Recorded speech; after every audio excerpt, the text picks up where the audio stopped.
ज्या घरात तुळशीचे रोप सुकते त्याने हा व्हिडिओ पूर्ण पहा, नाहीतर घरात अकाली मृत्यू होईल.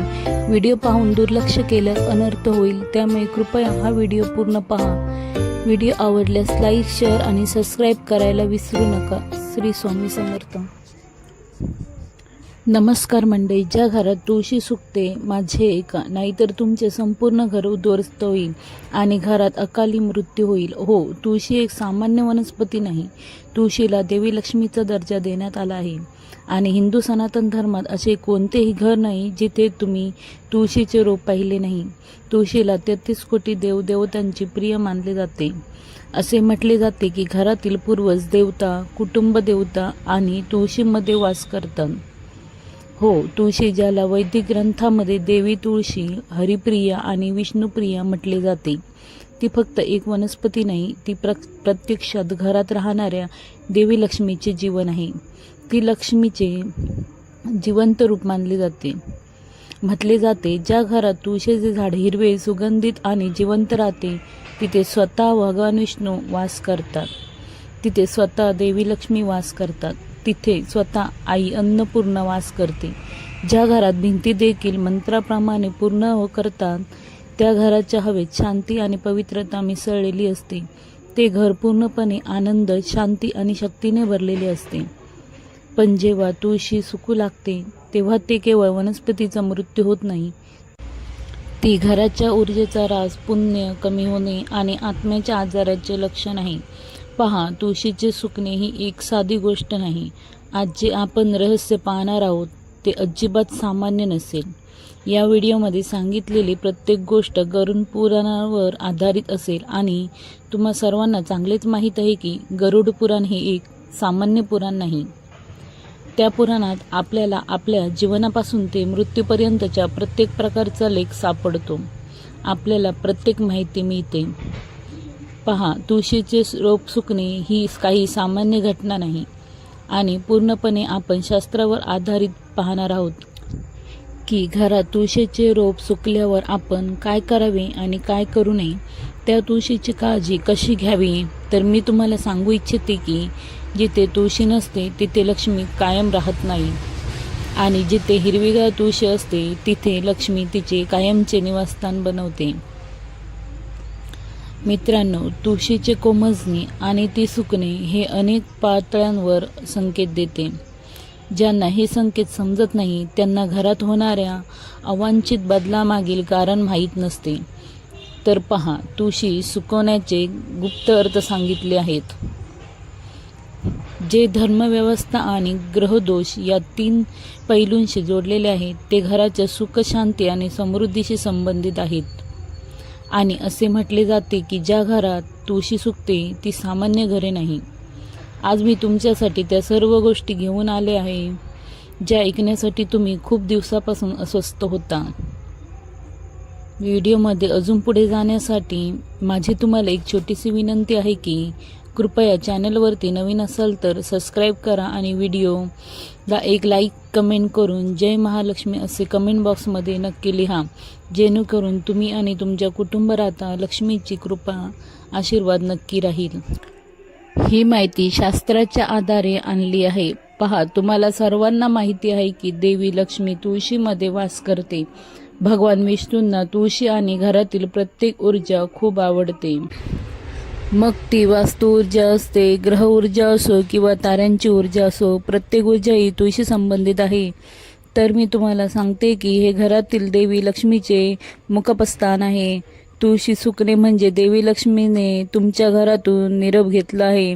जेव्हा तुळशी हळूहळू कोमेजायला लागते, हळूहळू सुकते आणि संपूर्ण झाड पूर्णपणे मरते, तेव्हा घराची लक्ष्मी हळूहळू निघून जात असल्याचे लक्षण असते. यामुळे घरात अचानक खर्च वाढतो. अशा घरामध्ये पैसा अजिबात राहत नाही आणि समृद्धी पूर्णपणे नाहीशी होते. उत्पन्न मोठे असले तरी, भरपूर पैसे येत असले तरी घरातील प्रत्येक व्यक्ती कठोर परिश्रम करून पैसे कमावत आहे. परंतु कोणत्या प्रकारे असे निर्माण केले जाते की पैसे थांबवता येत नाही. तर ही तुळशी दर्शवते की या घरातील ऊर्जा आता शुद्ध होत आहे.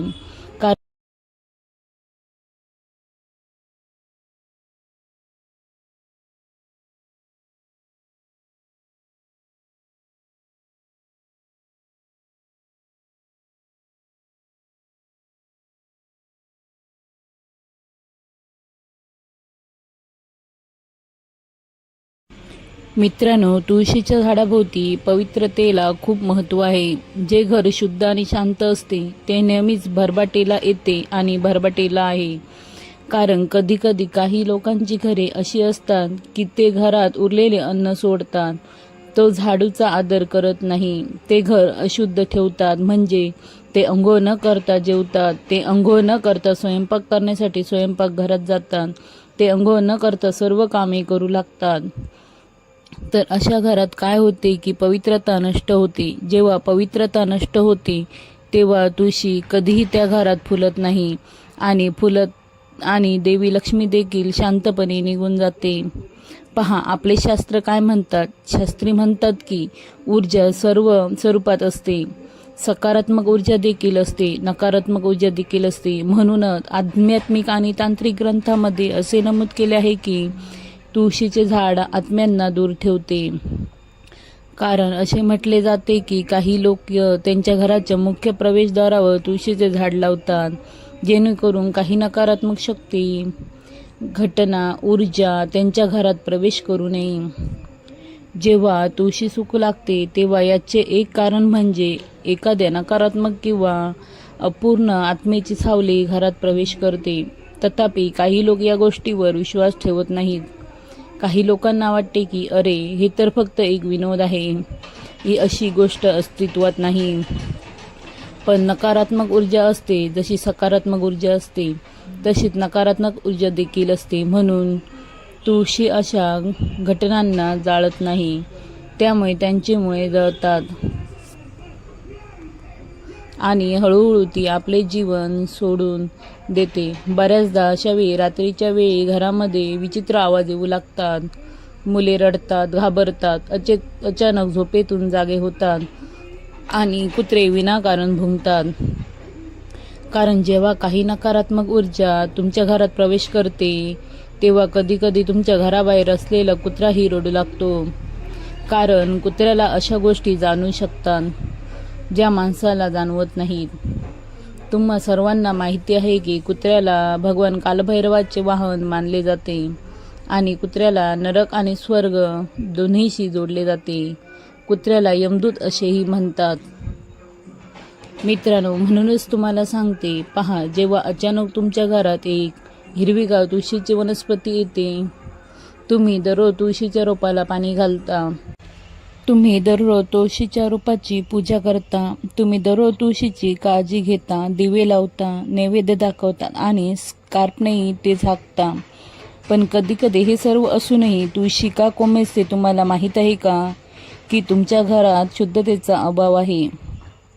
तुमच्या घरात काही अदृश्य आत्म्यांची उपस्थिती आहे. तुळशीचा संबंध ग्रहांच्या ऊर्जेशी आहे. जर एखाद्या घरात शनीचे 7.5ची, राहूची, कालसर्पयोगाची किंवा मंगळाच्या दोषाची अनुभूती येत असेल तर ती कंपने तुळशीपर्यंत पोहोचतात. सत्व ऊर्जेचे केंद्र असलेली तुळशी तमो आणि बुद्धीच्या लाटा सहन करू शकत नाही आणि ती सुकते. म्हणून जेव्हा तुळशी कोणत्याही भावभौतिक कारणाशिवाय कोमेजते तेव्हा समजून घ्या की हे केवळ बागकामाची चूक नाही तर ग्रहांची सावली देखील आहे. म्हणूनच जर तुम्हाला तुमच्या कुंडलीतही काही दोष दिसले, जसे की कालसर्पदोष, मंगळदोष, शनीची 7.5 किंवा शनी, हे दोष दूर करण्यासाठी तुम्ही ताबडतोब पूजा करावी. तुमच्या घरात असो किंवा एखाद्या धार्मिक स्थळी जाऊन तुमचे ग्रह शांत करा. कारण पहा, बऱ्याचदा असे घडते की आपल्या घराचे सुख, शांती, समृद्धी, संपत्ती, वैभव, ऐश्वर हे सर्व घरातील तुळशीच्या रोपांवर अवलंबून असते. बऱ्याचदा तुम्हीही तुमच्या घराभोवती तुमच्या शेजाऱ्यांना पाहिली असेल की खूप कमाई करत आहेत आणि त्यांचे जीवन खूप चांगले जगत आहे. तर आता त्यांच्या घरात जा आणि तुळशीचे रोप पहा. ते इतके हिरवेगार आहे की तुम्हाला त्याची कल्पनाही नसेल. म्हणून काही वनस्पतींकडे पहा. कारण आपल्या शास्त्रामध्ये या विश्वासाने सखोल वर्णन केले आहे की आणि बरेचदा असे घडते की ज्या घरात बहिणी आणि मुलींचा आदर केला जात नाही तिथे त्यांचा दररोज अपमान केला जातो. बहिणी आणि मुलींना काहीही आणि सर्व काही सांगितले जाते. म्हणून पहा, त्या घरच्या लक्ष्मी आहेत. महिलांच्या वेदना आणि ग्रहांच्या समस्या हे लक्ष्मी सुकवण्याचे सर्वात मोठे संकेत आहेत.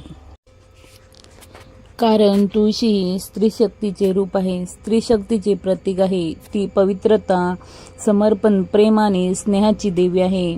आणि पहा, जर कोणत्याही घरात महिलांवर अत्याचार होत असतील तर घरात दररोज महिलांची भांडणे होतात, अपमान होतो किंवा घरातील महिला रडतात, त्यांच्या डोळ्यात अश्रू येतात. मग ती तुळस त्या वेदना शोषून घेते. बऱ्याचदा तुळशी अचानक सुकते तेव्हा घरातील स्त्रिया दुःखी असल्याचे दिसून येते. आणि तुळशी सुकते तेव्हा घरातील करुणा, दया आणि शांती देखील सुकते. आपल्या सनातन धर्मात महिलांना लक्ष्मीचा दर्जा देण्यात आला आहे. जेव्हा एखाद्याच्या घरी मुलगी जन्माला येते तेव्हा लोक काय म्हणतात? अरे, लक्ष्मीचा जन्म झाला आहे. जेव्हा घरात नवीन सून येते तेव्हा ते काय म्हणतात? अरे, लक्ष्मीच्या रूपात सून आली आहे. आणि लक्ष्मी सोन्याच्या रूपात आली आहे. आणि गोष्टी घडतात जेव्हा तुम्ही त्या लक्ष्मीचा आदर करत नाही, तेव्हा तुम्ही त्या लक्ष्मीचा आदर करणार नाही, तेव्हा त्या घरात सुख शांती कशी स्थापित होईल? आपल्या हिंदू सनातन धर्मात आणि आपल्या धर्मग्रंथामध्ये तुळशीबद्दल अनेक श्रद्धा आहेत. शास्त्रामध्ये असे म्हटले आहे की तुळशीला अर्पण केलेले पाणी सर्वात प्रिय असते. जेव्हा ते शुद्ध हृदयाने, शुद्ध मनाने आणि शुद्ध हाताने अर्पण केले जाते. जर स्वयंपाकघराची पवित्रता नष्ट झाली, उरलेले मांसाहारी अन्न किंवा अशुद्ध पाणी तुळशीपर्यंत पोचवले तर ते सहन करू शकत नाही. कारण तुळशी ही एक अतिशय पवित्र वस्तू आहे. ही एक अतिशय पवित्र वनस्पती आहे. कारण तिच्या मुळामध्ये 233 कोटी देव राहतात. अशा परिस्थितीत तुळशी पाप शोषून घेऊ नये म्हणून आपले जीवन संपवण्याचा निर्णय घेते. ही एक पुण्यपूर्ण आध्यात्मिक घटना आहे. ज्यामुळे तुळशी घराचे पापापासून रक्षण करण्यासाठी आपले जीवन बलिदान देते. याचा अर्थ असा आहे की अनेक वेळा तुळशी तुमच्या घराच्या सुख, शांती आणि समृद्धीसाठी स्वतःचे बलिदान देत असते. म्हणूनच अशा घरामध्ये तुळस कधीच वाढत नाही. ज्या घरात मांस आणि मद्य सेवन केले जाते, ज्या घरात स्वयंपाकघरात उरलेले अन्न शिल्लक असते, ज्या घरात वापरलेले ताट नेहमी खाण्यासाठी ठेवले जातात, जिथे अन्नाच्या देवतेचा अपमान केला जातो, आई अन्नपूर्णाचा अपमान केला जातो, तिथे तुळस कधीही वाढत नाही किंवा फुलत नाही. आणि हिरवी तुळस देखील पूर्णपणे सुकते. कारण त्या घरात पाप कधीच संपणार नाही, त्या घरात पुण्य कधीच स्थापित होणार नाही. तर पहा, सर्वप्रथम तुम्ही तुमचे स्वयंपाकघर पूर्णपणे शुद्ध ठेवावे. उरलेले पाणी आणि उरलेले अन्न तिथे अजिबात ठेवू नये. जिथे कोणीही मांसाहार अजिबात खाऊ नये. मी तुम्हाला जे सांगत आहे ते खूप महत्त्वाचे आहे, पण काही लोकांना ते चुकीचे वाटेल. आजच्या काळात काही हिंदू घरे असे आहेत जिथे सर्व गोष्टी मोठ्या उत्साहाने खाल्ल्या जातात. म्हणजेच अशा काही जातींचे लोक आहेत, काही धर्माचे लोक आहेत जे या गोष्टी खातात आणि इतरांनाही करायला लावतात. तर ते चुकीचे आहे. तुम्ही तुमचे पाप वाढवत आहात, त्याचबरोबर तुम्ही दुसऱ्यांनाही पापाच्या विहिरीत ढकलत आहात. म्हणून पहा, आपण कधीही मांसाहारी अन्न या सर्व गोष्टी घरात ठेवू नये. कारण घराला मंदिर म्हणतात आणि घराच्या मुख्य प्रवेशाजवळ तुळशीचे रोप लावतात. तुळशीच्या रोपाची काळजी कशी घ्यावी? तुळस हिरवीगार ठेवण्यासाठी काही सोपे उपाय. हिवाळ्याच्या दिवसात माती लवकर सुकत नाही, त्यामुळे तुळशीला जास्तीत जास्त पाणी देणे पूर्णपणे टाळा. जास्त पाण्याने मुळे कुजतात, रोपे मरते. थंडीच्या दिवसात पाणी नेहमी सकाळी 11 वाजल्यानंतर द्या, जेव्हा तापमान थोडे वाढलेले असते. रात्री किंवा पहाटे पाणी देऊ नका. माती पूर्णपणे कोरडी झाल्यावर पाणी द्या. तुळशीच्या रोपाला हिरवेगार ठेवण्यासाठी कडुलिंबाच्या पानांचे पाणी देखील वापरले जाऊ शकते. यासाठी कडुलिंबाची पाने पाण्यात उकळून ते पाणी थंड करून घ्यावे. नंतर हे पाणी तुळशीच्या रोपाच्या मातीत घालावे. त्यामुळे तुळशीचे रोपटे हिरवेगार राहील आणि पाने देखील खराब होणार नाहीत. तुळशीच्या रोपाची चांगली वाढ होण्यासाठी आठवड्यातून एकदा माती नक्की थोडी मोकळी करा. कुंडीतील माती थोडी वर खाली करून घ्यावी.